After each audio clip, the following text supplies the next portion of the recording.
Hi there, listeners. Today we're brought to you by Yokkao, the world's most prolific Muay Thai brand. That's right. We're so excited to be teamed up with Yokkao to bring you the best Muay Thai gear. Honestly, mate, as a coach, it took me a long time to find pads that don't wear down after a few months, but my Yokkaos are staying strong. It's the worst when you get kicked in the forearms with bad pads. Yeah, it is the worst, especially when you have to do it every day. If there's one thing you should never compromise on with martial arts, it's the gear that keeps you safe. 100%, mate.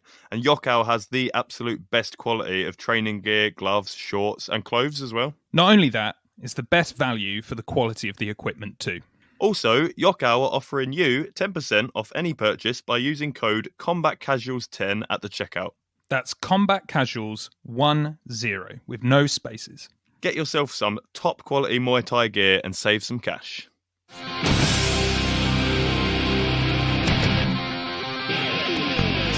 Hello and welcome to the Combat Casuals podcast. If you're a fan of mixed martial arts and all things related, stick around. We'll be talking everything from past and future events to harnessing your inner chi and everything in between. We want to provide you with the opportunity to get involved in the ultimate fighting conversation. We've been friends for too long now, and we always have strange conversations. So we thought, hey, why not make a podcast? I'm Dustin. I'm Ian. And we're the Combat Casuals. Things like that. But I tell you, fucking hell, mate, they're awful in coffee. Almond milk? Yeah, I really don't like them in coffee. I'm like, well, my main thing with putting soy or almond milk or anything like that in coffee is just that it separates. Yeah, doesn't it? Exactly. And it's like, awful. Like you drink. I got told was it hemp milk or something like that is nice, but then I had that and that was shit too. I was like, this is all just separated and it's just totally grim. So if I'm like trying to lose weight and I've cut out dairy, I just tend to drink black coffee if I'm honest, because I just really don't like mixing almond milks or soy milks. I know people say soy milk's all right because it's sweeter, but I don't know. Yeah. I didn't like it. It's like, ugh. And I also love tea, and like I love drinking tea. But again, nothing really tastes the same as normal milk in tea. No, it just doesn't taste as good. It tastes real grim. The best thing I've found for tea and coffee so far is oat milk. That's been better than any soy or nut milks or anything. That's been the best one. Yeah. It's not the same, is it? No, it's not the same, not man. The same. It's not the same. I need them cow titties. I was about to say, I like to know that I'm getting something from a creature. Where? I'm drinking just that. As we were saying, man, that's the hardest part about trying to be more vegan is I like knowing that something has died. I like to know it makes me feel powerful and important. Yeah. As you're eating a chicken, like you died for this. I'm better than that chicken, and here's the proof. I'm eating it. Makes me feel valuable. It makes me feel like a man that I can eat my chicken. I know I'm better than it. Now, I've been trying to. We were saying before we started, I've been trying to not lose weight at all, actually, but trying to lose eating meat from my diet as much, because I was eating it almost every meal at points. Like, obviously not for breakfast, but for lunch and dinner, I was just having like chicken or beef or different, just any meats that are high proteins and stuff like that. And like, there are like really good meals. I guess the thing that's difficult is finding the variety of protein sources in it. Because chicken or meats have all of it. And it's just really easy to cook it and just boom. Yeah, it's about finding complete proteins, Yeah, and that's difficult. Or combining them, to make complete. It's hard. It is hard, but it's not. I think I like lentils and chickpeas and things like that quite a lot. So I've been trying to use them more. But yeah, it is difficult. And as we said, the milks are shit. Like anybody who goes, oh yeah, no, soy milk tastes exactly like normal milk, I'm gonna shut your fucking face. you are chatting complete shit. I like having soy milk or almond milk or whatever like in my shakes, but it's a bit weird on cereal, and it definitely isn't nice in coffee. Talking of shakes, actually, this is just completely random, and this is actually less anything to do with the podcast. You guys can just listen. This is more just me and Dustin having a chat. It's not much of a give and take here. They just have to listen to what we give them. I want them to join in. Like, I like having now returned to training as much as I have been. I've been getting to the gym twice a week, doing upper body on Mondays and lower body on Fridays, and then I do kettlebells in the midweek, and then doing jiu-jitsu. You love kettlebells. I do love my kettlebells. And jiu-jitsu now, this week, which is great to be back, is having shakes a necessity for people, or would you say like it only really depends? Because for me, as like if people hadn't realised, I'm not the most knowledgeable in nutrition, whereas Dustin knows way more than I do. So yeah, what would you say in terms of protein shakes, things like that?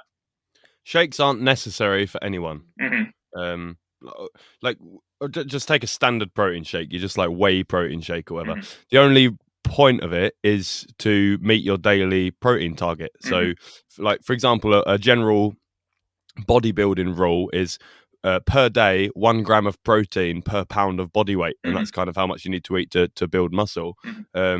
So if you're struggling to get that in your daily diet, which very likely you're going to struggle to get that and balance your macros, then get a shake, which is going to be like 90% protein and a little bit of carbs and fat, depending on what you cut it with, whether it's milk or water or whatever. So that's the only point of a protein shake. So if you're not a particularly big person, or you have a big appetite, or you eat very well, you might not need a protein shake. The only real way to find out, I mean, you could go and pay a nutritionist or a PT a small fortune to give you a meal plan, or you could just download a really easy to use app like MyFitnessPal or any other calorie tracker. That will tell you exactly how much protein, carbs, and fats you're eating each day. So that's what I use. I use MyFitnessPal, and then I have a few shakes. To be fair, I have a mass gainer almost every day, because my biggest challenge with building muscle is that I don't have a large appetite, so I find it really hard to get the calories in. So I'm doing 4,100 calories daily now, and that's a real struggle for me. So the mass gainer gives me like close to 1,000 just in the shake. So without that, I'd really struggle to hit my targets. And then I also have I have Clear Protein, which is a cool, like moderately new product that a few companies have come out with. The one I'm using is My Protein Clear. It's not Clear Whey, it's clear vegan protein. And it's more like juice. It's not like shake flavors like strawberry, chocolate, banana. It's like they do like apple and orange and tropical and things like that. And it's really light, like drinking juice. So I have one of them, and then I have a vegan protein like after training as well, which is like their equivalent to whey. Right. Okay. And like, see, I find that I have always an appetite. I've stopped taking shakes now. Sorry, I'll just say, if you hadn't figured out, I have Reggie in here with me, and normally he just falls asleep whilst I'm doing this, but today he's like being a little bit hyper and chewing his bone. Hopefully he'll fall asleep really soon. I was going to say, why are you barking at me, Dustin? Well, whilst I was talking to you about shakes, he was trying to climb on my lap. He was like biting my arm. He's like, do you know what? You played that off super well. Like, I didn't know at all. I thought he'd just fallen asleep. No, he's here and he's just tugging at everything, but hopefully he'll fall asleep. It's because he's wet. He's had a bath. We went for a walk and he got muddy, and then he's had a bath. I thought he wanted to tell us what kind of protein shakes he has. Just like what he's been doing. Because he's big. He's a big dog. Dude, he's getting big. So if he's on AVA puppy food, and he's on and he has 280 grams a day of AVA puppy food. So anyone who wants to, get their body weight to around 15 kilos, that's what Reggie is now. Anyone who wants to be around 15 kilos, I'm taking notes of all of really these, nice, with a really nice, shiny, soft coat. That's 280 grams a day. Oh, that's exactly what I've been looking for, a nice shiny coat. It's perfect, man. This I'm going to just make note of all of this. Perfect. Nice. I find I eat a lot. Like, I've always got an appetite. That's my thing. Like, I find like I could just keep it, like, always eat. And I think I've always had, like, because of that, not that I'm a big guy, muscular, but I mean, I've always weighed quite a lot, and I think I hold a bit of, like, fat around my belly. Because I just always have. I think it's just genetics sometimes, but it's also that I eat a lot. Well, it's definitely genetic where on your body you hold your fat. That's something you can't change, unfortunately. Yeah. I don't think I'm fat or anything. I'm not one of those people who go, "Oh, I'm so fat." Like, I'm not, but I definitely hold my weight around my stomach. We've all got to hold excess fat somewhere, man. Yeah. So I've found like I eat like generally quite a lot. Like, I can just always seem to have an appetite, and I try and drink more water because that's like helps that. But yeah, I just don't know where to, like, if it's the right thing to be starting protein shakes. And I think that's what a lot of people think about. I think a lot of people get caught into this, like, if I'm doing sport, I've got to take protein shakes. I've got to drink protein shakes, and they don't really look at why or the reasons to. So I Yeah, think, it's just lack of quality information. People mhm.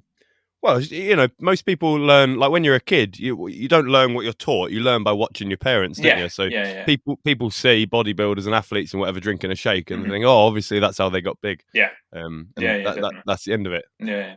No, and I think for me, I definitely I need to start doing that MyFitnessPal more, because you've recommended it to me a number of times. I start doing it, and then me being me, I have so lack of discipline doing the diet stuff. Like when it comes to going to the gym, I like going to the gym because and I think most people are like that too. They like going to the gym because you can feel the That's the effects of easy it. bit. It's the easy bit. The diet, man, keeping disciplined on that is really difficult.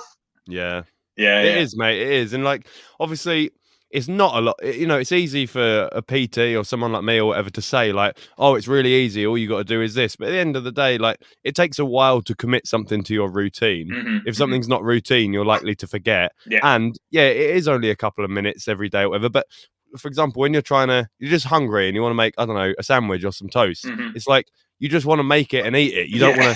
You don't want to scan the bread barcode and the butter that you're using And and the then if it's fillings not on, and and then if weigh it it's not all on out. there, Yeah, when it's not on there, you have to figure out what the fuck, how much is in yeah, there. So you're like, okay, right, let me look. exactly. And like weighing it all out as well. And if you're not going to weigh it out, then it's kind of like, well, what's the point? I mean, you Mhm. can't just put, that's another thing I'd advise people is people always under or overestimate how much they're eating depending on what their goals are. Yeah, They always do. yeah, Like if you're trying to lose weight, you'll put some butter on your toast and you'll be like, oh yeah, about 5 grams. Now weigh it, bet money it's closer to 20. yeah. I And my then the other problem way is I around. overeat. I overeat, definitely. Like Yeah. I will make like a big portion of food for me and Simone, and I'll be like, oh great, that's a portion. When probably it's Yeah. about two. I reckon it's about two portions.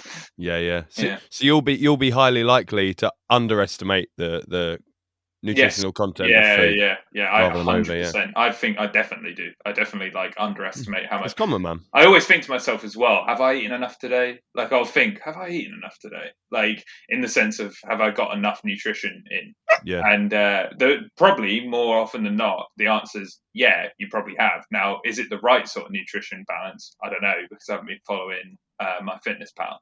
But I'll always go, oh, have I eaten enough? Like, because especially on days when I've been training, I'll be like, oh, did I get enough protein in today? Did I get enough my carbs? Did I get enough, balance into my diet today? And it's like, it ends up me thinking about it probably more than I should have to, because if I just started doing that at Fitness Pal and weighing things, it'd probably be a lot easier. yeah, way easier. No, way Way easier. easier. But yeah, no, that has been a big thing this week. Listeners, you can start listening again, I guess. This week for me, it's been back to training. Like first Nice. session back to jiu-jitsu for over a year and a bit. Like it's been a long time. And it was great. It was really good. I got a bit carried away. I went for 3 hours, and it was Wow. great. Yeah. Was that I like two classes on an open mat or something? Or Yeah, two classes in a row and then a bit of an open mat. And nice. yeah, it was great. Like it was really good. And I went to the gym that day as well, so I was like properly exhausted. But yeah, it was great. It was really good. We did some fundamental stuff really, and just getting into the flow of things. Getting things back, doing just Mm. normal stuff, and then doing some leg locks, which was great as well, because like leg locks is something that I enjoy quite a lot. And as I say, it's been a long time since I've done any, and it was great. But yeah, no, You're exhausted. lucky. You're lucky. Your gym does leg locks with white belts. Yeah, it's one that it's like Lorenzo, the head coach and the owner of Wave. He's a great guy. Mm. I think he has like beginners class, advanced class, and there's some people who it's not that they're not allowed to come to the advanced class or anything like that. It's just like it's maybe advised to go to more beginners before you come to Yeah, the advanced. But it's not like the advanced class is like, oh, it's only blue belts. It's like yeah. if Does you he not slip you a little black card with a time and a date on it? And you yeah, got to say a password when you show up. you're allowed to come. It's at one. It's at 1 in the morning. Yeah, you have to turn up. What the hell is this? But yeah, no. So it kind of like I like that because I think if you go to other teams, you'll only be able to do leg locks when you hit blue belt, which kind of makes sense because they're more leg locks are seen more in competitions at blue belts. I think it's very rare to have a competition where white belts are allowed to do leg locks. That's because it's never taught, is it? Well, Yeah. I don't know. That's the thing. I don't know. A lot of people might disagree with this, but I always teach everything to all of my guys. As soon as they start, as soon as they're ready for it, type thing. You know what I mean? I won't avoid teaching someone leg locks at all. Because I just think, well, if they get caught in it, well, then they're fucked, don't they? Yeah, no, exactly. It is a bit like that, and I think also, why that thought process is there. I get it. Is that, and I'm sure you've experienced this, and I know personally I was like this back in the day when everybody starts doing jiu-jitsu. I don't think there's anybody who's like exempt from this. And if you said that you were, I'm kind of like, well, I think when everybody gets into it, you're excited to do it and you want to try like all these different submissions. And sometimes you put them on a little bit too hard. And I think leg locks are perceived as like quite dangerous. Now they're all as dangerous as each other, in my opinion. Like an arm bar is you're trying to achieve the same thing with some stuff on legs. But I think I understand with like limb locks rather than chokes. Yeah, exactly. And I think there's just a perception. Maybe it's because if you pop somebody's knee or leg or ankle or something like that, that person might not be able to walk out of there. You're going to be able to walk out if your arm gets popped. It's still bad and it's not all right. But I think maybe that's where it comes from. I've never really thought about it before because, like, as I say, at my team, you do get taught this stuff if you come to those advanced classes. But I think that's why just generally in jiu-jitsu, probably across the community, it's like that. The way I've always understood it is that obviously with like an arm lock, there's not a great deal you can do to wriggle to escape. Yes, whereas when you have someone's leg, people tend to try and twist. But if you've got their heel, like a heel hook, for example, and someone doesn't understand the mechanics of it, they might just try to twist quickly and do more harm than good. Yeah, I think you're right. I think that's another thing. Like with an arm bar, when you've got that, you just tap or you have to pull out. And if the guy hasn't got it right, you can get out of it. But with a leg lock, you can wriggle, and that probably will tear up your leg more. And I don't know. I don't think it's necessarily that like white belts shouldn't know how to do it, but like perhaps it makes sense that they shouldn't do it at competition. That's maybe the right balance. Like they should still get taught and be like, right, this is how you do it, but you don't get it until you've got to blue belt. Well, I don't know. There's a lot. There's a lot going on. There's a lot going on. I think there's a lot of misconceptions, though. Still, like not in my team, but like I've seen online because I follow a lot of Instagram pages and stuff that's jiu-jitsu related. There's a lot of like memes, I guess, and jokes around different belt levels and what they're like. And like obviously, white belts are always perceived as like, I guess, green to it or newbies as they are, I guess. But like, with them causing damage to other belts more often because they're always going for it. And they really are, man. Well, and white belts love going for it. Yeah, but blue belts, the memes I've seen about blue belts is that they all just want to use strength and just smash at people. And like, that's true too. That's true. I recognize that. Yeah. Yeah, and then purple belts, that's where you kind of get better. That's the kind of memes that I see a lot of the time. But purple and up is when people are calm whilst they're rolling. Like they chill. Yeah, but I it's obviously all just like. What's the word I'm looking for? Stereotypes of belts, I guess. Because of course it is. There's not many where I train. I don't know blue belts would just fucking destroy people for the fun of it and go like, "I'm super strong." I don't know anybody like that, really. Yeah, that's good, man. No, it's not like that in mine as well. Like anyone who's like that, I pretty much just kick them out, tell them they're not welcome. Like we just don't have bullies at my place. Yeah, same. And it's just, I just haven't experienced people like that. I just haven't really, and I know it's a thing online. I know people talk about it, but I just have never really experienced people who are like that. We've had a few, like not many, but we've had a few, and I've obviously just like essentially told them they're not welcome. No, damn. What? If you don't mind talking about it, is there any that springs to mind that you're like, yeah, that was a bad situation? Yeah. So one guy, the worst one that I remember, a guy came to class and he'd never done jiu-jitsu before, and I was trying to show him some like very basic submissions. Obviously, initially, whenever anyone's new, I explain to them, what a tap is, and once the tap is on, you let go and all the basic that stuff, like safety stuff. Always go through that first. And so I was showing him how to do a rear naked choke, and he was doing it on me. And he put the choke on, and I was like, I was explaining it. I was like, okay, now, don't use your arms, expand your chest, blah, blah, blah. Yeah. And he did it. And I was like, oh, tap, good one, like that. And he like loosened it a bit, but not much. And then immediately put it on again. And I was like, yeah, tap, like that. And he was laughing and going like, squeeze loose, squeeze loose, squeeze What? loose. Yeah, like squeezing, like proper squeezing my neck.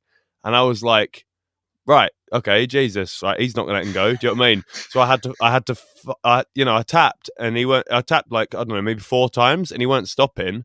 So I had to like get out of the submission, and then I just gave him like the nastiest like 10-minute round. Yeah, he will ever have again. And then I just told him like to fuck off basically, and that he's not welcome to come back. Well, Jesus, man, why did he keep doing that? That's so I don't know, strange. dude. I don't know. Just I've never experienced that before. No. Do you know what I mean? He was the first person of that nature. I've had other guys who come in and go a bit too hard or whatever, but they still respect the tap, and they still at heart they don't really want to hurt anyone. But That's that was so strange. Very, very, very unusual. I've not experienced that before. No, as I say, I've never really had that. Unless I'm that person in class that everybody's like, oh god, that guy, but I'm not. Who's Amar Polaris? Yeah. That type of vibe. Okay, let go. Stop. Yeah. No, it's kind of the same. I don't really want to put stuff on people sometimes because I don't want to hurt them and things. And it's like, yeah.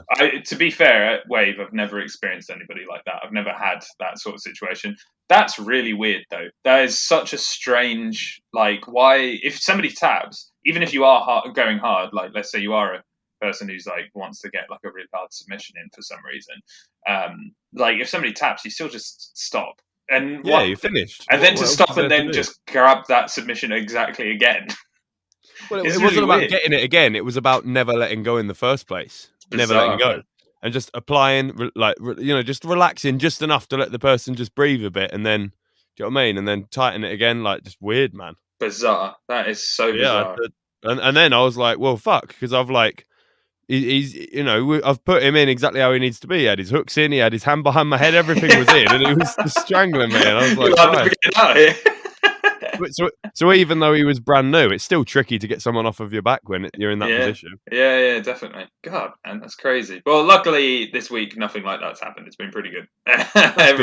Everything's been great to be back. I'm really excited, and I'm hoping to compete soon as well. I'm hoping to lovely, like probably, as I say, being a year and a half out. I doubt I'll be any good, but just to get back at competition is the aim. Yeah, but everyone's a year and a half out. Yeah. Well, yeah. I think some people have probably still been training, to be honest. And I mean, fair play to them. Like, I'm not going to be too judgmental on anybody. Fucking sandbaggers. Yeah. Well, I did experience that once. I definitely like I've competed once, and there was this. And he never fucking shuts up about it. Yeah, so all I did, yeah. Did you know I went to competition, by the way? Just to know, don't know if I've mentioned. Teasing, bro. I can't remember where it was now. Oh damn! But yeah, it was good. It was a lot of fun, and I lost 2 and I won 1. But there was this guy there who I was chatting to, one of the people I had lost to, and we were having a chat, and like I was asking where he trains, and we were just getting to know each other. And we were watching another match happen in the same weight and division as us, so white belt. And this guy was like doing stuff that we were just like, Jesus, that's crazy. And he was like maybe in his, I don't want to be harsh to him, but he looked like he was 40 something.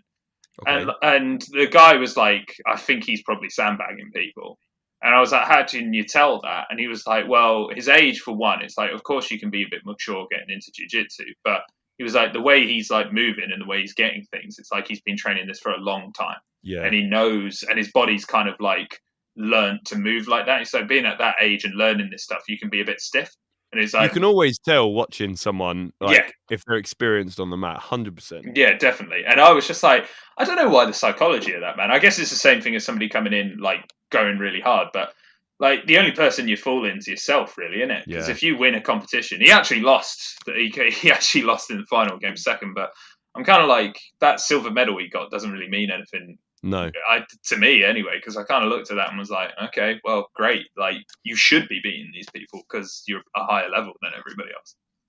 So I've got a scenario for you. Let's say someone has, like a relatively high belt in judo, or they're an experienced freestyle wrestler or something like that, and then they decide to get into jiu-jitsu, do you think that person should refrain from competing until like their belt level matches their experience? That's Or a do really you good think, question, actually. I hadn't actually thought about it. like, if you were that person, what would you do? Me personally, if I had like I don't know the belts in judo. Are they the same as jiu-jitsu? I don't know. Honestly, I don't know. Yeah, I don't But let's know. say you had like a decent belt in jiu-jitsu, Yeah. in judo, or you were a accomplished Freestyle wrestler. wrestler. Yeah, do you think you should be allowed to compete at white belt if you're a very talented wrestler? Personally, I probably would refrain until I was like. I know we talked about the stripe system before, but like if I was just before getting my blue belt, so I knew I was going to get one soon. You know what I mean? Because Yeah.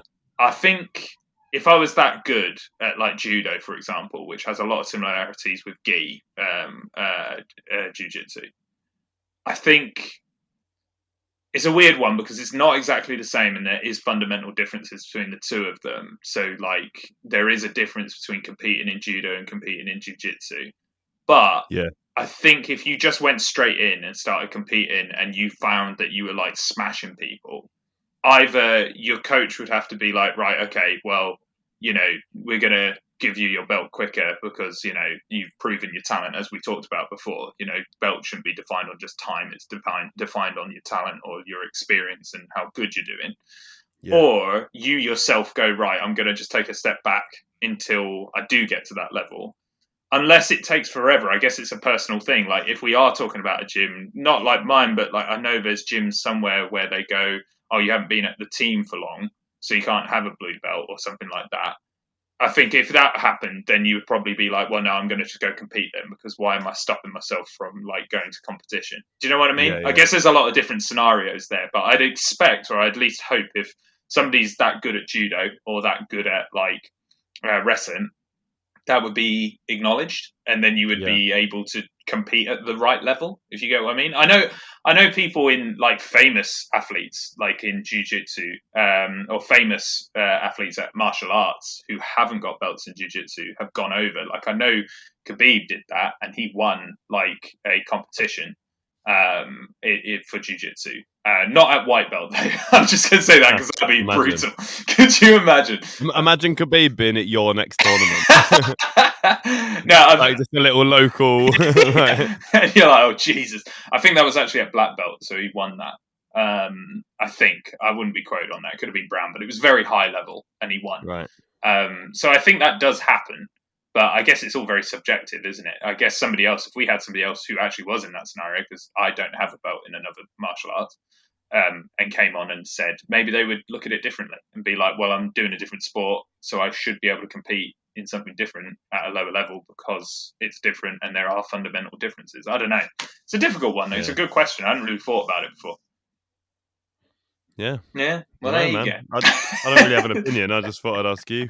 Yeah. No. Well, I hadn't really thought about it because it's a really good question, and I don't think there's a right or wrong there. I wouldn't be annoyed with somebody. Yeah, it's tricky, isn't it? Because sandbaggers are annoying, but then it's like you don't know their circumstances. Maybe. Yeah, I don't know. It's true. Maybe that guy wasn't a sandbagger and he was just. It's not like you can walk into jiu-jitsu and say, "I've been doing wrestling for 5 years, so give me a blue belt." Yeah, exactly. Like, and maybe that guy at that competition was a white belt and had just done freestyle wrestling or judo for a long time. Maybe we assumed incorrectly, Maybe. Well, that's what I thought sandbagging meant. I didn't think it meant you pretend you're a different belt than you are. I thought sandbagging meant you've done a similar sport to a great extent, and now you're taking those skills over to a new sport. I think it's probably a bit of both, actually. I think sandbaggers can be both. I think you're just hiding talents, hiding skill. Yeah, definitely. I think I think that's just, if you're hiding the skill that you have, I don't know.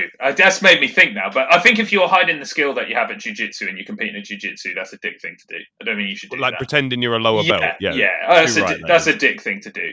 If you've done judo or freestyle wrestling, I don't know. I guess it's a subjective one on how, I guess, the community feels with that too. I guess if your team would say to you, actually, I don't think that's necessarily a good thing to do, then you probably wouldn't. But then if you're at a team where they're like, yeah, no, it's fine, you probably would. I guess it's like what the community would be around you. Yeah, that's true. Yeah, because we follow what people say, I guess, in trends. You know what I mean? Like people, will follow the crowd a bit, and if people But I around suppose, you are like, it's okay. I mean, it's tricky anyway, isn't it? Because some gyms might promote earlier or later than other gyms. Yeah, So it's true. you know, your gym might, you know, they haven't promoted you to blue belt, but you might be able to beat blue belts from a different gym, or you know, fucking white belts from another gym might beat blue belts from your gym because they promote at different rates. I guess when you go to a tournament, you just have to have like a kind of faith in the system that all of the coaches agree to what standard is a blue belt and to what standard is a purple. It's very true. There isn't a standard. There's no written. No. Oh, you have to. There's no written guidelines. Like you have to know 5 submissions from, you know, guard and 3 sweeps, and you know, there's no thing that you have to know to pass. It's just each gym's kind of general idea. Like, oh yeah, he seems like a blue belt to me. Yeah, he's been here 2 years. It's a weird one. We've talked about that before with belts and grading and things like that. It is strange in jiu-jitsu, I guess, because like I don't know how it is, but I guess in karate and other ones like that, there's like exams, isn't there? Like there's they like do a kata exam. Yeah, and it's like, oh yeah, you're ready to now have this belt. I've never really thought about it because I guess you don't really look at your sport while you're doing it like that, do you? You don't go, although this is weird. Usually in karate, it's like, okay, you're going to have like belt testing. Okay, am I going to fight someone? No. No. The opposite, actually. You're going to dance around the room. Yeah. Karate's a weird one, isn't it? Like, especially in MMA, we're seeing karate fighters like Stephen Wonderboy Thompson and that Michael Bennett Page and some other guys. But it's a strange like style for striking. I guess it's Well, karate is just such a vague umbrella term now. Like, there's so many hundreds of different types of karate. Some of them are very silly. Some of them are very, very real. It's very hard to say that karate is silly. Yeah, no, exactly. It's just a strange one because of that, how broad that is. It's like with Brazilian Jiu-Jitsu, as we were saying, it's with your grading, it can be like strange because like lots of different gyms may grade at different styles, but generally everybody's teaching the same thing with Brazilian Jiu-Jitsu. You're all in the same sort of like, these are the submissions, this is the ground game, this is this aspect of it. It's just, as for example, my gym does leg locks, where other gyms don't do leg locks at our stage. But leg locks are still taught, and it's still the same stuff.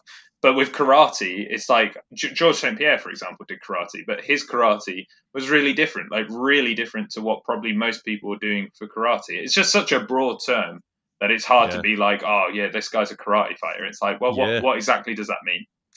I have a very difficult and open-ended question for you. Okay. So, you're full of questions today. I feel on the spot. Like, where's this come from?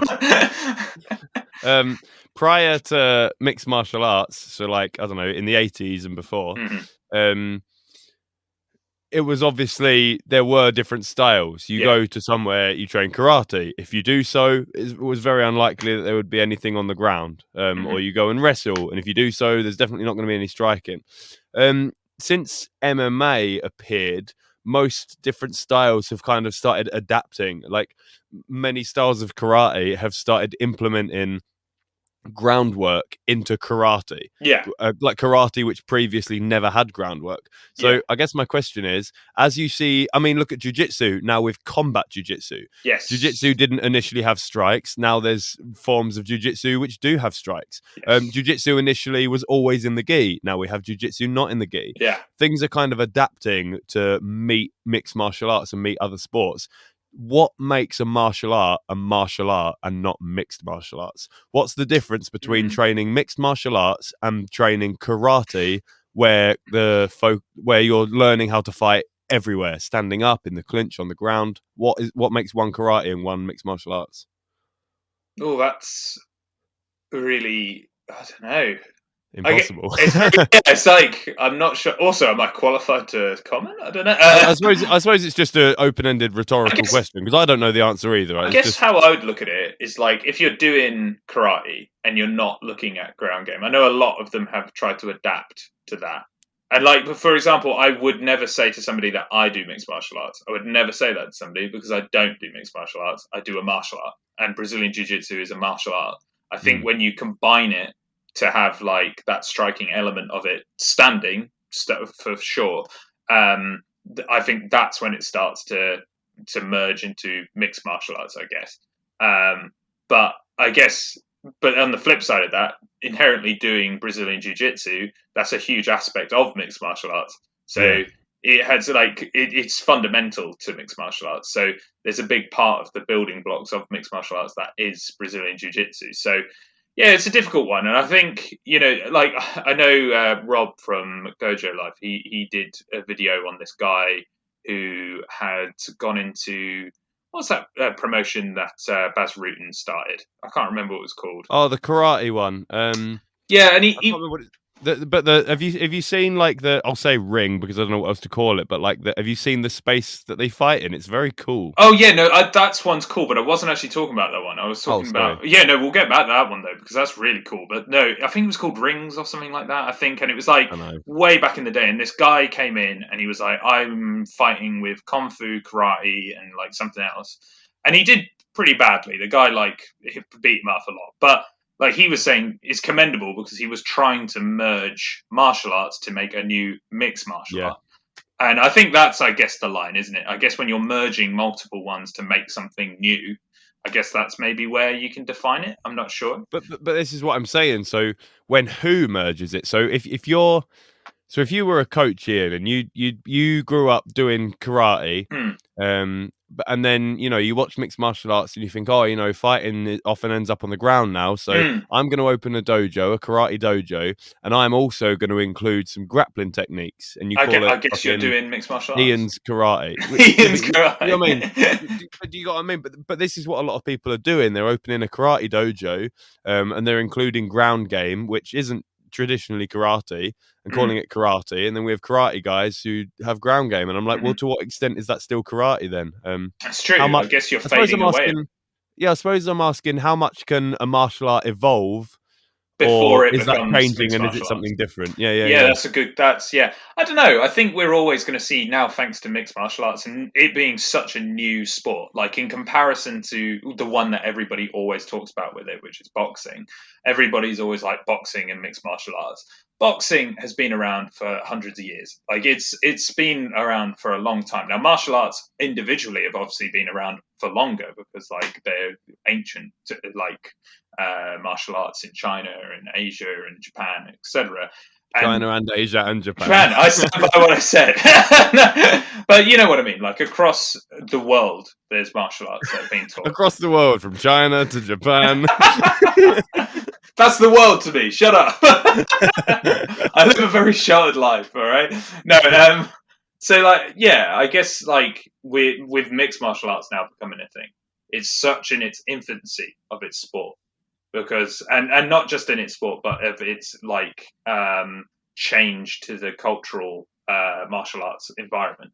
We don't really know. Your question, I guess, is well, time will tell because we're seeing what that is now. Like as you highlighted, we've got combat jiu-jitsu, which I'm not saying. I know some people really like it. I've tried watching it quite a few times because it was on UFC Fight Pass for a bit. When I had it, and it's fun, but a part of me is kind of like, well, I'll just watch mixed martial arts. Like I'll just go exactly. And watch that. It's just the ground part of mixed martial arts. Yeah. And I'm a bit like, well, I'll just go watch the UFC or Bellator or anybody. We sometimes use it at my gym, like to train for MMA. So because what I'll always, I mean, it's not technically combat jiu-jitsu, but whatever you want to call it. So because I divide my classes into grappling and striking classes, but try and obviously when we're striking, remember that the takedown is there, and when we're grappling, remember there's strikes. Whenever you get into a dominant position, to just remind your opponent that they could be getting hit with gentle slaps. So I suppose that works out to combat jiu-jitsu, just gentle. Yeah, and it's like I think only time will tell, basically. Summary, as a sport, what's the point? only time will tell with those things like karate now adding ground stuff, or judo adding strikes, or jiu-jitsu adding strikes, or whatever's happening now for martial arts because of mixed martial arts and its prominence. Only time will tell because the UFC is such an infancy of its organization. It's like boomed recently. And like I think now because it's so culturally known, like when me and you were watching mixed martial arts and the UFC, people at uni didn't really know it as much as we did. But now if we went back to university, everybody would probably know what the UFC is, even a Definitely. little bit. Exactly. And it's like, I think time can only tell what that will mean for martial arts across the board. Like, will karate, we might even see some martial arts just stop being taught in the way that they are, like traditionally, I That guess. was going to be my next question. Do you think any martial arts will just kind of fade away? Aikido, that'll go. Oh, man. No, I'm joking. I'm only Poor Aikido, man. We're always railing on Aikido. I'm being a dick. It is bullshit, though. Yeah. Don't, mate, careful. Seagal, he'll come for you. Like, Steven Seagal will come for you. You don't want that man dancing in your house. You don't want that. Dancing in my house. Oh, mate, those videos are amazing. But we don't know, and it's going to be interesting, I guess, to see, because combat jiu-jitsu is a new thing adding to the jiu-jitsu roster, and even that, as we just talked about, I think that has teething issues. It will have to figure itself out as well. And if it does have a place, and it might just disappear, because will it have a place? I don't know. Like, it's a cool idea, but like when I was watching it, I was kind of just like, I want to watch some mixed martial arts, and it's cool. It's cool. I'm not like anti it. And I'm sure there's other people who are listening to this who are probably like, Ian, shut your face. You don't know what you're talking about. And that's fair. If you think that, let us know. And then we can maybe say what your opinion is. And that would be great. So, I think differently to that. So, Ian, when you're watching combat jiu-jitsu, you would just rather just watch MMA. Can I ask why?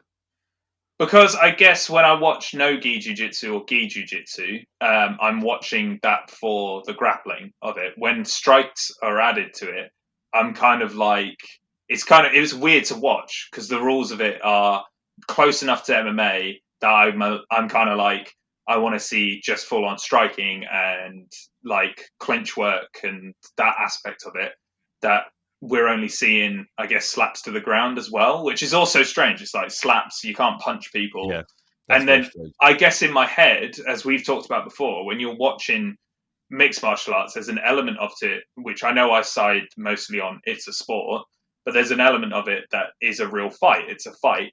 And when I'm watching jiu-jitsu, I never think to myself, this is a fight. I'm watching two people compete in martial arts. When I'm watching combat jiu-jitsu, I guess it's billed as, oh, they're having a fight. And I'm like, but they're not really, because they're just slapping each other. Yeah, exactly. They're slapping each other. And I'm like, well, that's not really, I'll just watch mixed martial arts for that. Do you get what I mean? Yeah, too right. No, mate, it sounds similar to the reason that I'm not too fussed about watching individual disciplines. Yeah, that's fair. So I just think, like, because you've taken a fight and removed an important aspect of it, and then now you're just fucking about. Like, yeah. Like that. It sounds silly, but that's my. Obviously, I can watch individual disciplines and really, really appreciate what's happening. You know, sometimes if something brilliant happens in jiu-jitsu, lovely. I'd love to watch that and, you know, see the skill of it. And same in boxing and Muay Thai. But I'm still always thinking, you've taken a fight and removed important aspects, and now what are you doing? Yeah, I guess, like, because I know when we lived together, we watched some like jiu-jitsu matches. I think the biggest, or the like one that we watched the whole like breakdown for it, was Eddie Bravo versus Royler Gracie. Yeah. Which was, that's a great match. Like, that's really entertaining to watch as well. And I guess it's kind of like, it's an interesting one with that one, because that's kind of like jiu-jitsu trying to be on a bigger stage, that match, especially the second one, because it was that Metamoris, where they've been trying to take jiu-jitsu onto a bigger like stage with is it Pancras as well that's trying to do that? Right, yeah. I'm not sure. I'm very bad with these names of organizations. There's so many that I kind of lose track. But we've watched matches together, I know, but I get what you're saying. I find boxing hard to watch. I'm not really that entertained by boxing. But I think that's because I don't do boxing. I think if I did boxing, I'd probably be more entertained by it. And I get that if somebody who doesn't do jiu-jitsu watch jiu-jitsu, they would be like, I'm not enjoying this, because they don't. But that's what everyone says when they start jiu-jitsu, is like, I get clients and people who come to class who, like, they'll watch MMA and they'll, you know, stand them up or whatever. And then they'll start doing jiu-jitsu and they always say to me, I can really appreciate now, like, the ground fighting and like what's happening and how, Yeah, no, definitely. I think why I enjoy watching jiu-jitsu as well is that there's an element of, you're not inspiration from it, but you're learning stuff whilst you're watching it. Like if you get into a position defense-wise, and you can be like, oh yeah, that's a good way to defend, I guess, and you're watching that a bit to get that inspiration in your head. Whereas when I feel that more so with MMA, because especially for real life situations, if I'm watching jiu-jitsu, none of that replicates anything that might actually happen. That's true. If you're having a real altercation with someone, they'd be trying to hit you. Yeah, that's true. I guess it comes back to, and I think again, if our one listener's probably like, they've done this before, they've talked about this before. Me and you, I look at things from the sport perspective and always think about it for what to do next in the sport. Whereas you look at it as like, this is a fight, which both ways are legitimate. I don't think either way of looking at it is wrong. I think they're both legitimate ways of looking at martial arts now. Particularly, I think that yours is a bit wrong. No, you're exactly right, mate. You're exactly right. Yeah, definitely. It's an interesting one though, and it does make you think though, particularly with how young mixed martial arts is. It does just make me think sometimes. Like now that we're talking about it, it's such a crazy young sport, man. It's just it's not been around for that long. The UFC's 27, isn't it? And that sounds old, but no, it isn't. Not as a martial art. No, it is not. That is not a lot of time for things to develop. No, and we're seeing. I think that's why it's so cool that when you're watching the UFC, you do see trends in the UFC change so much, and like I think something everybody's talked about recently is that low calf kick. Everybody's picked up on doing that quite a lot. And it's cool to see stuff like that change. It's like, wow, that's a new thing that people have started to do more often. Something that I just kind of calculated in my head. So the UFC is 27.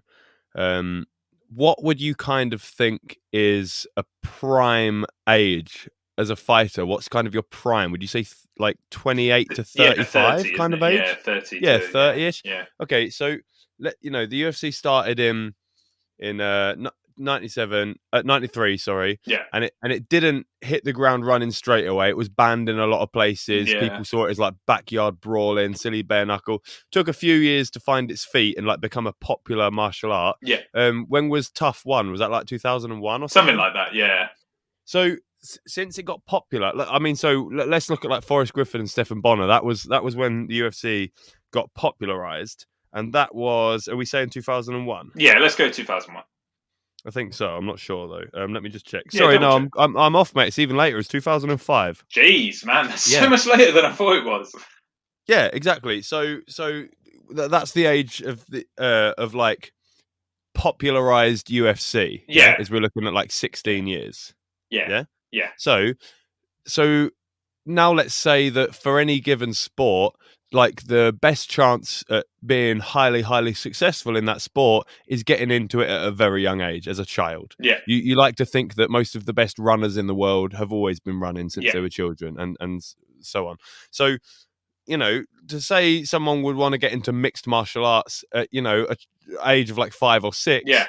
That person wouldn't be ready to fight now if they only started watching it at that age in 2005. Yeah. They'd only be 20, well, or, 20 to 25.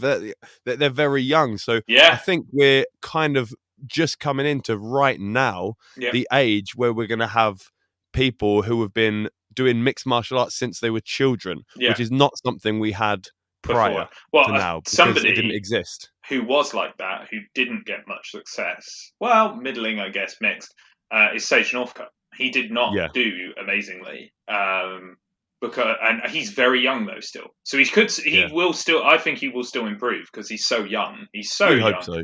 Yeah, and also he seems like a really nice guy. So I wouldn't want him to not improve like that. He had an awful knockout in one championship. He got absolutely obliterated, which destroyed his jaw. And I hope he comes back and improves from that. But I think you are going to see like a new era, I guess, of people being like right? Yeah. Because there's been a long time, we are seeing more fighters who are more of a mixed martial artist than just this man's a boxer, this man's a you need to be. Yeah, you can't be one or the other, but you still see style matchups like, sure. Wonder Boy, which started this conversation, Wonder Boy with karate, he still has that sort of karate stance. Yeah. He knows his grappling. He definitely does grappling, or he couldn't be he wouldn't be at that level. But he still has a particular style he relies upon, and I think we still see fighters like Kamaru Usman being like that. Khabib is another example of that.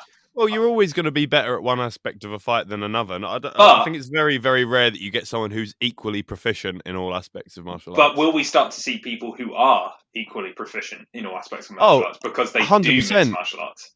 100%. But what I'm saying is, I think people naturally will lean more, like even if it doesn't come down to your mindset and your ability, but just your body shape. Do you know what I mean? Like just your body shape. If you've got long, slender limbs, you're probably going to be a striker, and if you're short and stocky, you're probably going to be a wrestler. Yeah, that's just the way it goes. It's true. But yeah, I definitely think that like the next 10 years will be really telling of like new talent coming in, of people who have been training since they were children. Like dads will have been watching, you know, like The Ultimate Fighter in the 90s, and then maybe Tough in 05, and they're thinking like, that's what my son's doing. And then I think we're going to have some monsters coming into the game very shortly. I think you're probably right. And I think more versed people than ourselves, because we are just, you know, casuals, as the title is. I'm sure there's people that would be like, well, there's this example in the UFC already, who's an up-and-comer. I'm sure there's people like that. And, you know, people who are still very young. And we might be starting to see those people bleed through. I think Sage Northcutt was the first example. He didn't really have that much success, but I think just because of his age, that's why. I think he was just a bit too young.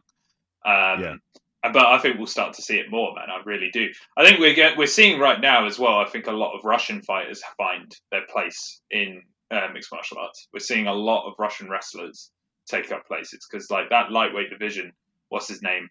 He's number 10. Islam? He's waiting, man. He's waiting. He's going to sneak up, man. He's just waiting for his top 5 shot. Everyone's dodging Islam, man. Because he's terrifying. That's why. Because he is absolutely terrifying. Well, people are describing him as Khabib, but can also strike. Yes. I say that too. He's Khabib, but he knows how to strike. He is terrifying. Like, he's really, really good. And like, I think my flatmate, I've said it before, that's his pick. That's his pick of who's going to be lightweight champion. He thinks he's going to do it. Like much like yourself when you correctly picked Garbrandt, who fighting this weekend. We can segue into that.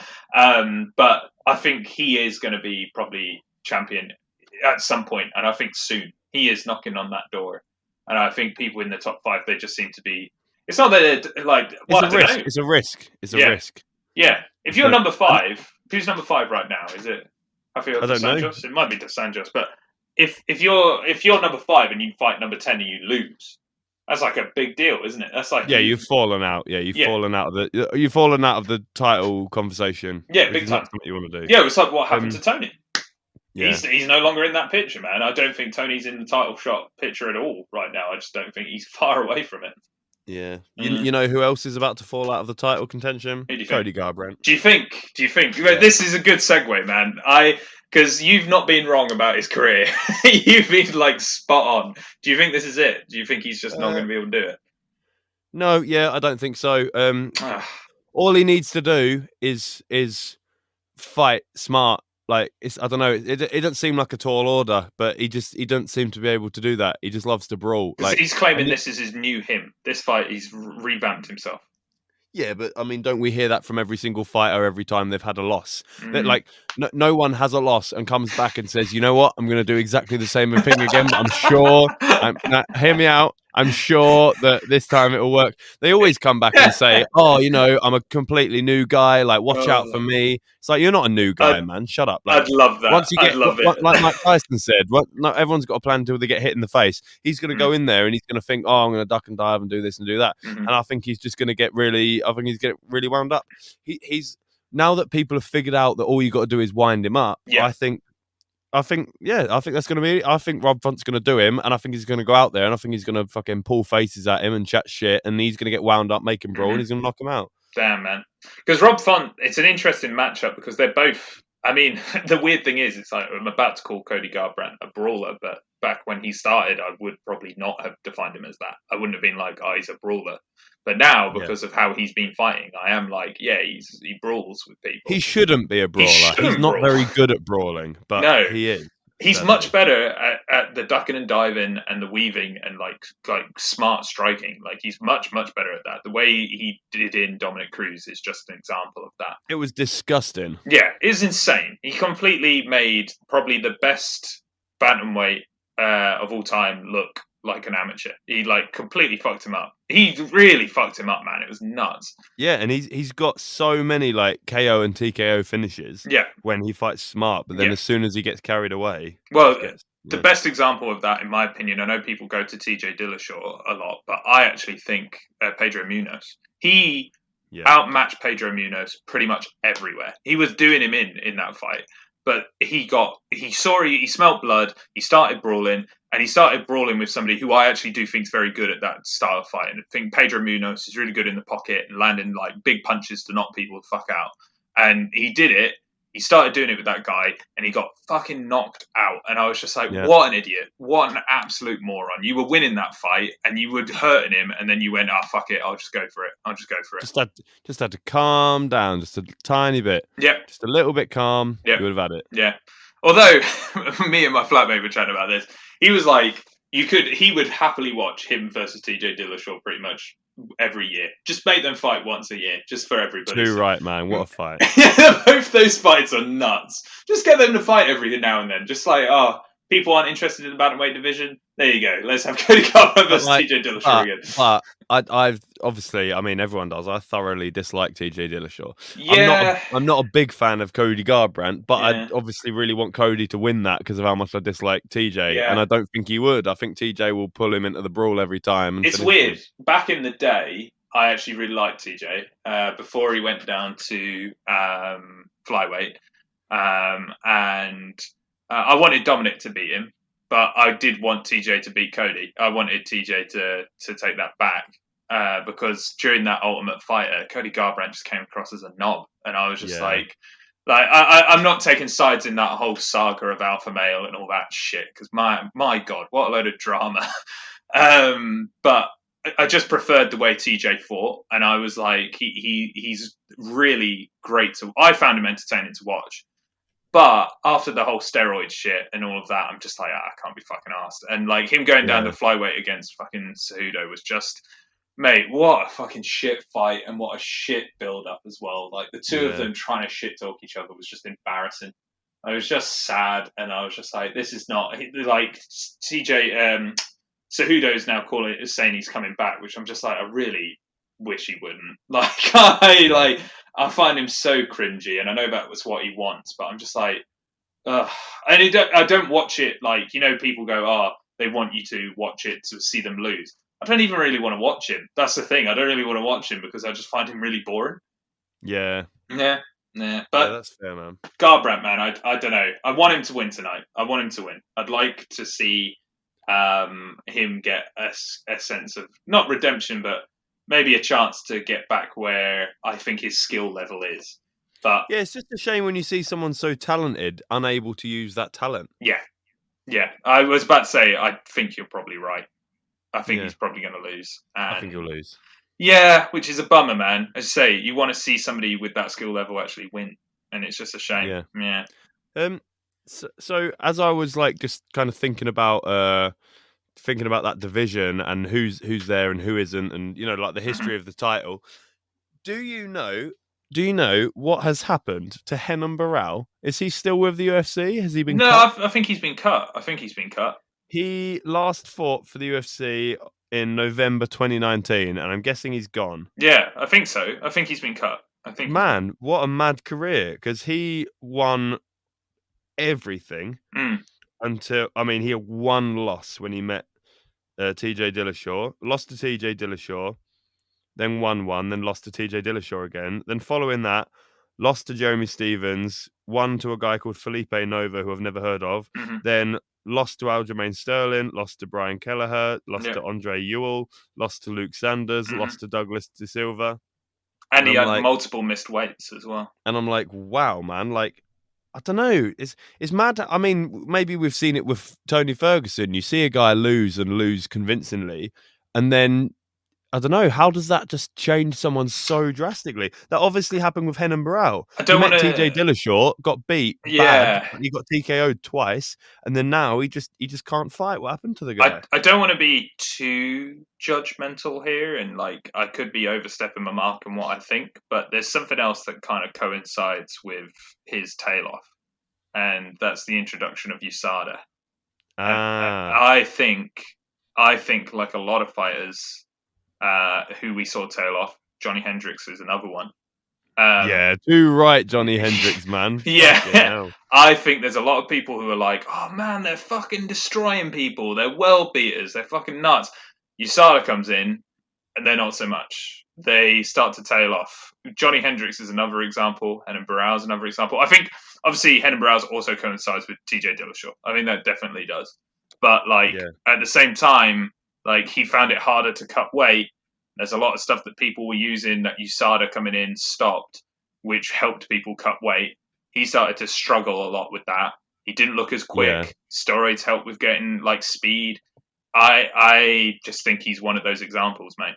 Hendricks is another big example. Kept missing weight cuts. I think you're right, mate. I think you're right. Yeah, Hendricks kept missing weight cuts. He couldn't do it anymore. The second USADA came in, he looked flatter. He didn't look as big. He couldn't knock people out anymore. Like, I think that's what it is, mate. Personally, I think Johnny Hendricks was the biggest example of how much of a difference PEDs make. Like, big time, man. Big time. Of any fighter, like, because some people just judge whether someone's on PEDs or not by they just look at them. You know what I mean?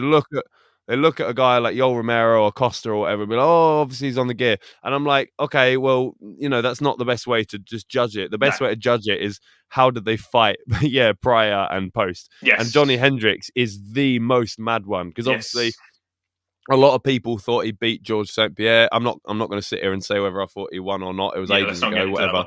The fact is, he was well up there with the absolute best in the world at the time. Yeah. And then just where the fuck did that man go? I don't even know. Let's have a look. I don't even know. I don't know what happened. So he got beaten by Robbie Lawler in their rematch. He did. And then who did he fight after that? Oh man, he's lost a good bit since then. So he last fought in 2017. Yeah. Oh, to Paulo Costa. Okay. Yeah, he got fucked up by Paulo Costa. Yeah, so he lost to GSP. Yeah. He beat Robbie Lawler by decision, then lost to Robbie Lawler by decision. Yeah. He beat Matt Brown, lost to Wonderboy, lost to Gastelum, lost to Magny, beat Lombard. Sorry, Lombard, but that's nothing. Well, he's another one. He's another one. And then lost to Tim Bosch, and then lost to Paulo Costa, and see you later, mate. Fucking hell, mate. What a tail off. Like, what an absolute tail off. But yeah, I remember before he fought GSP, he beat Condit, he beat Martin Kampman, Josh Koscheck, John Fitch, Mike Pierce. Brutally as well. He had a right run. Insane. And I remember him losing to Wonderboy, mate, because Wonderboy just fucked him up. Like, he just absolutely fucked him up. And then he went up to middleweight. I love Wonderboy, man. I really like Wonderboy. He's amazing. Like, and he seems like an awesome guy too. He's an interesting one because he's the only one in that middleweight division right now, in that top sort of like 5 to 6, who hasn't fought Israel Adesanya. And I'm not saying he could beat Israel Adesanya. Oh no, he's welterweight, isn't he? He hasn't fought Kamaru Usman. That's it. Sorry, my brain broke down, because I think him versus Adesanya would be a really cool fight as well, because they both got really exciting striking. I think that'd be a nuts fight. But he's the only person who hasn't fought Kamaru Usman. And I'm kind of like, I really would like to see that fight. It'd be a really interesting fight. I think Usman would win, hence why I would like Wonderboy to go up to middleweight and fight Adesanya. Yeah. Because I think he's tall for middleweight, right? Like welterweight, sorry. He's like really tall. Who, Wonderboy? Yeah. I'm not sure. Let's have a look. I mean, he looks tall, but he I don't looks know. tall. Look. And I think like Robert Whittaker did a really good job going up. I hate this. Obviously, most of the world, like Europe and that, use meters and centimeters for height, but I don't know. Or like 1.83 meters. What is that? I have no idea. I hate when they... Wait, 1.3 meters is Oh man, get out! Like it's giving me feet in It's just over 6 foot or about 6 foot. Yeah, Like, so yeah, he could fight. Don't give me feet in inches in a decimal. Like like maybe it's easy for some people, but that's not maths I can do. I don't know what 0.3 of a foot is. I don't know. That's hilarious. Leave But me alone. Just he tell could me. definitely fight at middleweight. Yeah, Yeah. he's tall enough. Yeah, He's tall enough. enough. I think him versus. Well, and Daniel Cormier like 5'11" and competes at Yeah, heavyweight, mate. yeah, So yeah, of course exactly. it is, yeah. I think him versus Adesanya would be a fucking great fight. Like I That think would be a great so fight. good. I'd love to watch that. Yeah, I would love to watch that fight, and maybe Wonderboy could think about it because unfortunately, his I think it's his brother-in-law Weidman. He's obviously broken his leg, and maybe a reason he hasn't gone up is because Weidman's in that division, and you don't want to fight each other. But with Weidman having to take an extended break because of his leg, maybe Wonderboy could consider that because I think he would be fucking great in that division. I think he'd be so good because his striking's amazing. Like it's so good in that division. But we'll see. We'll see. I mean, I don't think he beats Usman anyway. Yeah. Yeah. No, I agree, mate. Yeah. I agree. I guess the other thing to chat about is the terrible Bellator event that just happened. Well, I'm quite happy that Valerie Loreda lost because she winds me up. Yeah. She's annoying. Yeah. She's like, I don't know, like she's preemptively doing the Paige Van Zandt. Like she's so focused on like trying to be an Instagram influencer or whatever, like trying to be a model. And I don't know, like whatever, like get your money however you need to get it, but it winds me up a bit. No, I agree, man. Like I'm like, what's the word I'm looking for? You've got to have like a social media presence and you've got to have some form of character. But I think there's somebody's comment on the fight highlights on Bellator was like, she fights like somebody who's too obsessed with her Instagram rather than training. And I do agree that, I mean, from the last fight to this fight, because I watched the last fight, and she kind of boomed after that last fight. Like, that's when she like got a lot of notoriety. I've known her for quite a while because I enjoy Bellator. But that last fight is the one where she started dancing in the ring, which I was a bit like, right. Okay, and that's the bit that got shared, not the win, not the win, not the fight highlights, the dance. Which I didn't like the dance bit because I was like, you fucking knocked out somebody, and it's kind of what we were talking about before. Humility. It's disrespectful. Yeah, it's disrespectful. And Be gone, thought. Sorry. Be gone, thought. Yeah. But I think, I think she got notoriety and now has become a bit too much on like Instagram. That's what I think. And maybe this loss will bring her down a bit, make her a bit more humble. Yeah. Yeah, I don't know. But I am glad if she lost. I mean, it sounds harsh. We should probably say I'm glad someone won. I think it always sounds a bit harsh to say I'm glad they lost, but I am glad she lost. Yeah, it's harsh to say, but yeah, fuck her. Yeah, nice to see Cyborg win. I do like Cyborg. I think like she got I feel like she got a bit of a hard, bit of a tough rap.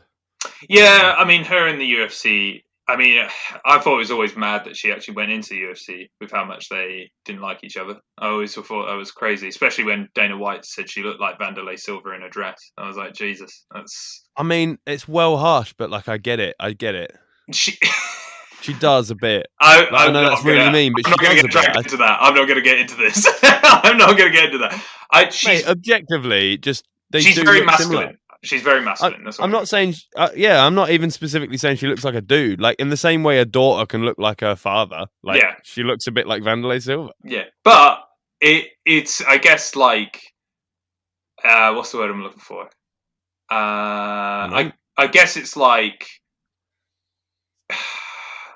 I think the bigger one. That one isn't a nice comment to say. I think to a female fighter. I think obviously like. Cyborg. You look like an ugly man. Yeah. Not just a man. An ugly man. Sorry, Wanderlei, but he is not attractive. He's not a good looking guy.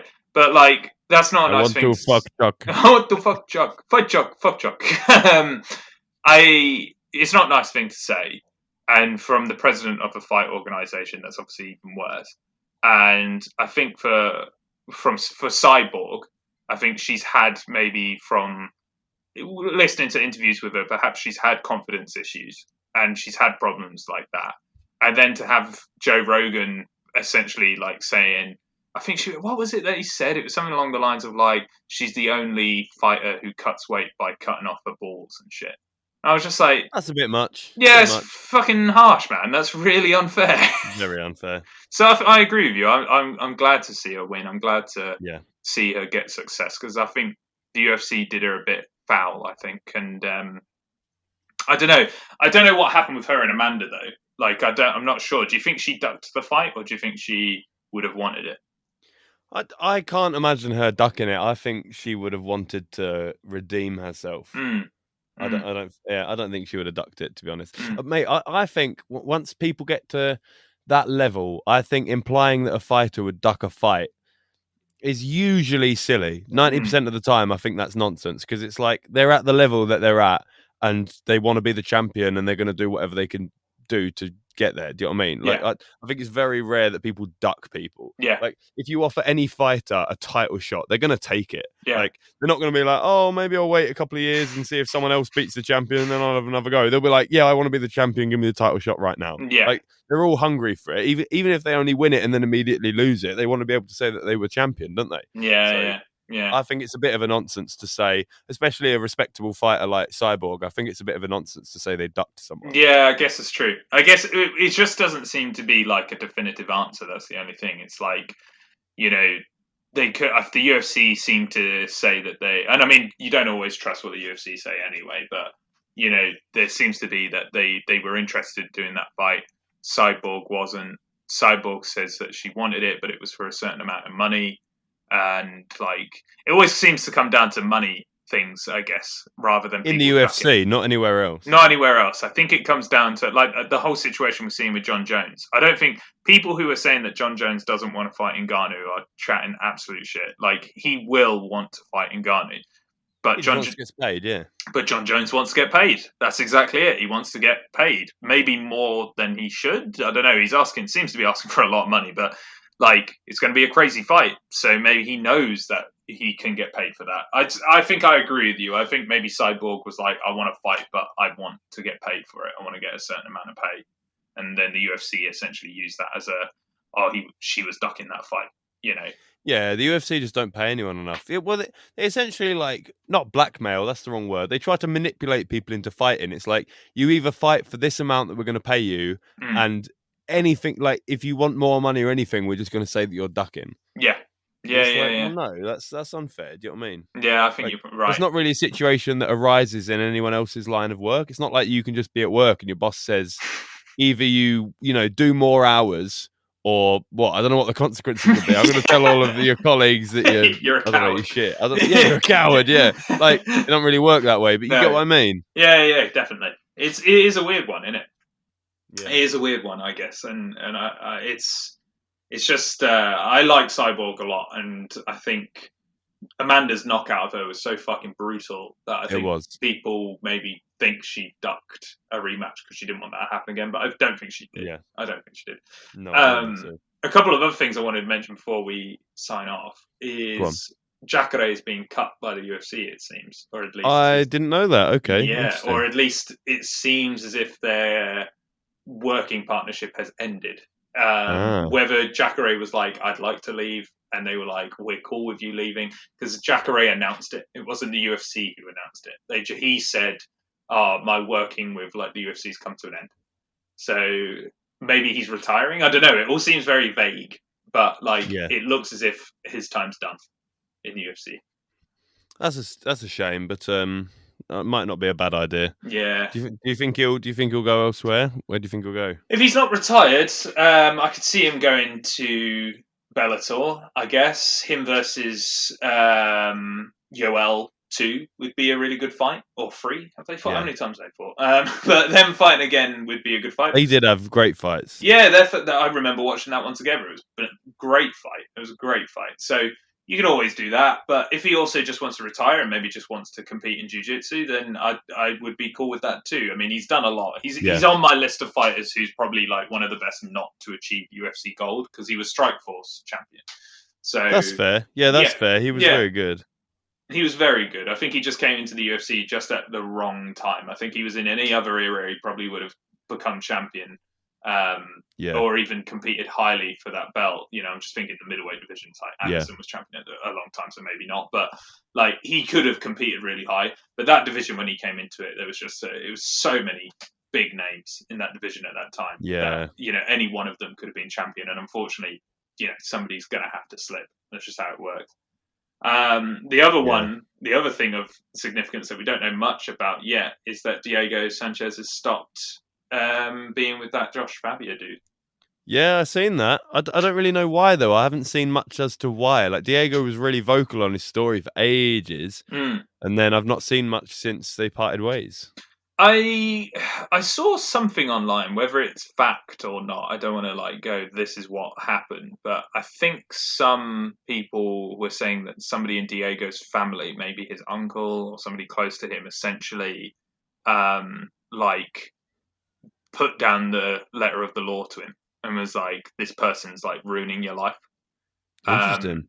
That's what I've heard. Whether that's fact or not, I don't know. But if that's true, thank God for that member of his family. Jesus. I'm so happy that person said that, because Jesus Christ. I wonder how he feels, because obviously there were plenty of respectable people. There were fighters and that. I think Rashad was trying to get heavily involved. Rashad Evans trying to say, Diego, get out of there. He's no good for you, blah, blah, blah. And Diego was really shooting people down harsh, stay out of it. Like, you have no fucking clue, blah, blah, blah.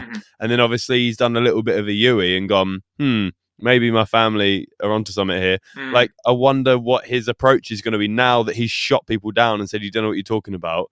And I don't know. It's kind of embarrassing, isn't it? It's an embarrassing. Yeah, it is a bit. But I wonder if the only thing you can do is come in with, some humbleness, I guess, and be like, and because I think the bottom line is he was kind of under that guy's thumb. That guy seemed to have some sort of cult-like control over Diego, and I think it's fair to say it kind of sounds like a cult as well, if I'm honest. So it's so strange, that guy's whole deal. So a part of me is like, if he was honest and was like, I was kind of brought in by this dude. I was in a point in my life where my marriage had broken down. I had very little going on for me. And this guy came into my life and gave me a lot of answers, which is what cults usually do. And I think if he did that, I think a lot of people would be like, we understand. And we all, as Dana White said, people just want the best for Diego Sanchez. So, yeah. I'd love if the UFC invited him back. I was about to say, do you think that would happen? I don't think so. I think it looks bad for the UFC, they've lost face. But I would love to see them invite him back. Yeah. Yeah, I would, because it would be like, it's not Diego, it was that guy. Yeah. But he's a grown man, and he did stand in front of them and defend Josh Fabia and basically tell him where to stick it. So not ideal. No, that's true. It's real sad what happened to Diego, and I hope his career does have a good ending to it. I'd like it to have a nice end rather than be marred like this. If it means him going to Bellator and fighting there a couple of times, I'd prefer that. But I'm sure without this Josh Fabia in his life, he's going to be in a better situation anyway. I think so. Yeah, definitely. Sweet. Yeah. Cool. That was my bits I wanted to talk about. Yeah, well, I guess that's it, man. I mean, we've been on for an hour and a quarter, and we've said our bits. We've shared our thoughts on tonight's event and the previous Bellator event. Not much else going on at the moment, is there, event-wise? No, except for the DNA MMA event, which is happening on the 29th, which will be on my Instagram Live. If you want to get your predictions in. One of the biggest things on there. Why is this only just coming up now? Yeah. Well, I mean, give us the lowdown, man. Tell us about it. Yeah, so it's just a fun little in-house thing we're doing, man. So some of the guys in my classes and some of my clients are thinking about competing at some point, but it's obviously going from zero to competing is very daunting. Getting a fight organized and having a big event. So we're doing an in-house event, and we're basically doing scored Muay Thai sparring matches and scored jiu-jitsu grappling matches. So we've got some matchups based on weight and ability, and then on Saturday the 29th, so next Saturday, next Saturday, depends when you're listening to this, on Saturday the 29th at 11 a.m. on my Instagram live. So if you find at dna.mma, if you fancy having a watch. So we've got 6 matches. They'll all be on there. It's just going to be a little fun. It's Nice. very, very small, just a fun event. You know what I mean? Nice and chill, nice and relaxed, just to get the guys like a little bit of competition experience. That sounds great, man. That sounds really good. I will be watching. That sounds very fun. Sweet, you better. I will, yeah. Then we'll have a recap episode. I was about to say, any top picks? Any betting favourites? I can't, man. I can't. I'm the coach. I can't say who I think's going to win. That's harsh. Mate, also I made the matchups. I'm like, right, so I put this guy with this guy, and mate, he's going to get fucked. He's going to fuck him up. I have just fed my student to the slaughter here. Oh, I've put him in with a killer. This guy, he's going to get fucking choked out, man. Oh, mate, that's hilarious. Could you imagine? No, that's awesome, man. That sounds really good. I'm sure it'll be really good. I've picked for the Muay Thai, it'll be 3 2-minute rounds. Mm-hmm. And we're not looking for knockouts, obviously. We're looking for points. Yeah, of course, yeah. Could you imagine, Jesus? For the jiu-jitsu, I've gone a bit of a different way with it. It's 1 8-minute round. Okay. And it's the best of 3 submissions. So if you can get 2 submissions before 8 minutes is up, you win. Okay. If you only get 1 and 8 minutes is up, you also win. If it's a tie, whether 0-0 or 1-1 at 8 minutes, there's another 2-minute round. Nice. Like as a decider, but beyond that, it's a draw.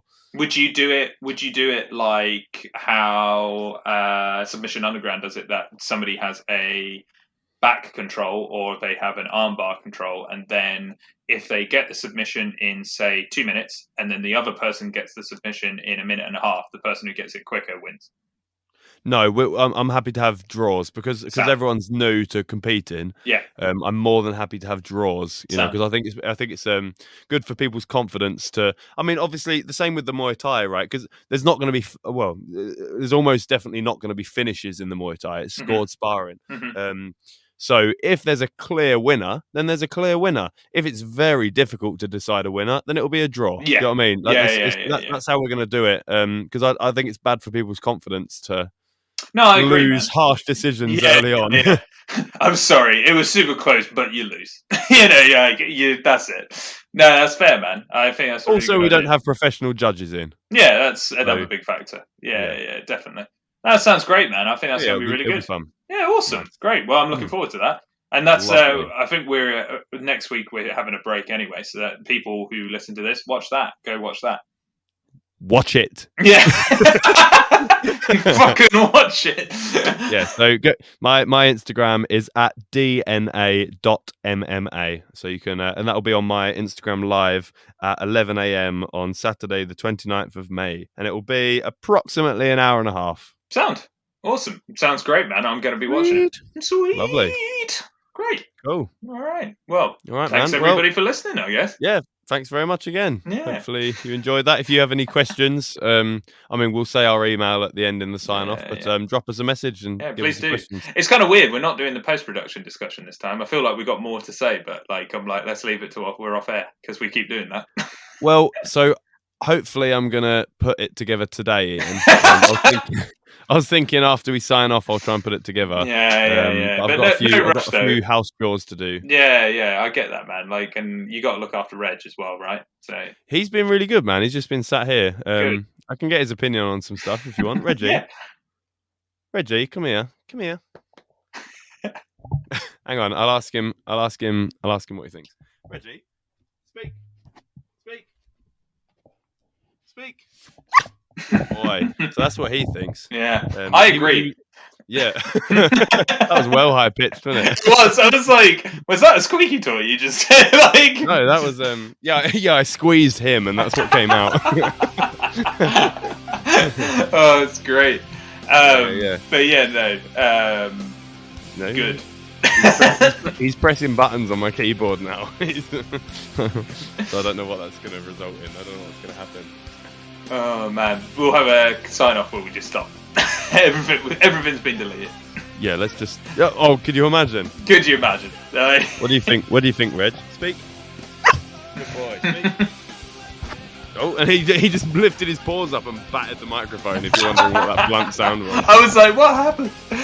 Oh, man. Awesome, man. Well, it's been great, and thank you for listening, guys. Nice one. Thanks, everyone. Bye. Bye. Thanks for listening to the Combat Casuals podcast. To get involved with the Ultimate Fighting conversation, email us at combatcasuals@outlook.com. We can answer your questions in our next podcast. Or maybe even have you on the show. Be sure to follow, subscribe, leave us a review, or support us however you can. Thank you to Me Against the World for our theme music. Catch you next time.